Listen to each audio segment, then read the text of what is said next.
Hello everyone, welcome back to my channel Sampada blogger.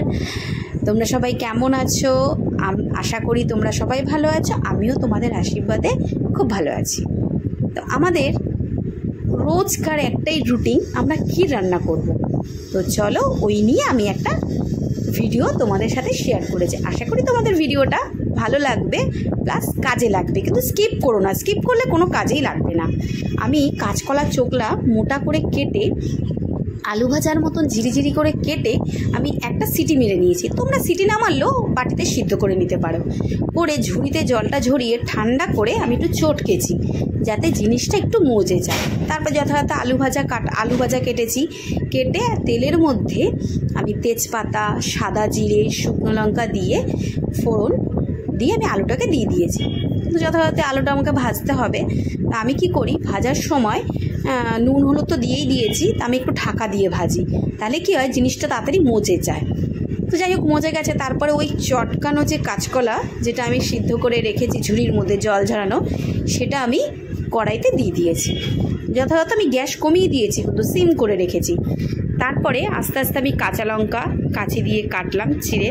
তারপরে নুন দিলাম, হলুদ দিলাম, একটু জিরের গুঁড়ো দিলাম, দিয়ে ভালো করে নাড়তে হবে। একটু জল দেবে না বন্ধুরা, তাও তোমরা দিতে পারো একটু জলের ছেটা হাতের মধ্যে। তাহলে জিনিসটা পুরো ঘন্টের মতন দেখতে লাগে। দেখতে তো অপরূপ লেগেছে, খেতেও দুর্ধর্ষ হয়েছে খেতে। তোমরা একবার ট্রাই করে দেখতে পারো, আর কমেন্টে আমাকে জানাবে যে সত্যি কেমন, তোমাদের এই টিপসটা কি কাজে লাগলো, একটু কমেন্ট করে জানিও, ঠিক আছে? তো চলো, এটা আমি কন্টিনিউ নেড়ে যাব যতক্ষণ না জিনিসটা একটু মজে আসছে। দেখো, তারপরে একটু কি করেছি, টেস্টি হওয়ার জন্য একটু চিনি দিয়েছি, ঘি দিয়েছি, গরম মশলা দিয়েছি, দিয়ে ভালো করে আমি কড়াইতে নেড়েছি। কিন্তু গ্যাস কিন্তু আমার সিম কড়াই, গ্যাস কিন্তু আমি একদম বাড়াইনি। গ্যাস বাড়িয়ে দিলে জিনিসটা মানে ভেতরে তোমার কাঁচা কাঁচা টাইপের থাকবে, দেখতে ভালো লাগে না। সবসময় তোমরা একটা ভালো জিনিস জেনে রাখো বন্ধুরা, সবসময় গ্যাস সিম করে রান্না করলে তাতে খেতে টেস্ট হয়, আর সবজিটা ভেতর থেকে মজে যায়। তো দেখো, যথাযথ আমি ঘি, গরম মশলা তো আমার এই দেখো ঘি দিচ্ছি। এটা নামাবো আমি, তখন নামানোর সময় দেবে বন্ধুরা। দেখো,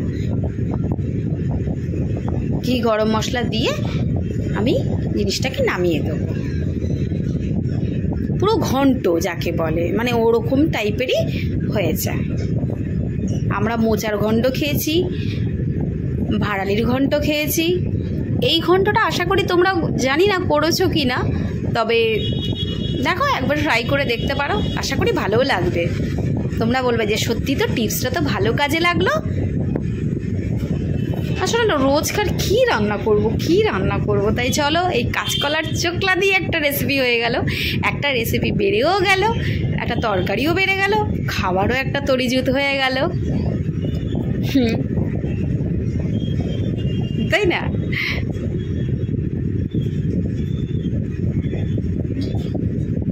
দেখো, আমি ছড়িয়ে দিলাম জিনিসটা, যে চিনি দিয়েছি সেটা যেন ভেতরে যায়, টেস্টিটা হয়। তা চলো আমি এবার নামিয়ে ফেলবো তরকারিটা।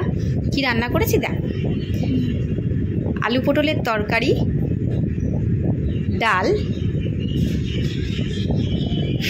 বেশি কিছু করিনি আজকে, একটু নিরামিষ করেছি। আর তোমার ওই কাঁচকলার চোখলার ঘন্ট, দেখো দেখতে কত সুন্দর হয়েছে, খেতে তো নিশ্চয়ই আরও টেস্টি হবে। তো তোমরা তাড়াতাড়ি খেয়ে নাও, তোমাদেরকে দিয়ে দিলাম। আর কেমন লাগলো ভিডিওটা? ভালো লাগলে লাইক, কমেন্ট, সাবস্ক্রাইব করে দিয়ে ফলো করে আমার পাশে থেকো। চলো বন্ধুরা, খেয়ে নাও তাড়াতাড়ি, অনেক বেলা হয়ে গেছে। টাটা, তোমরা সবাই ভালো থাকো, সুস্থ থাকো।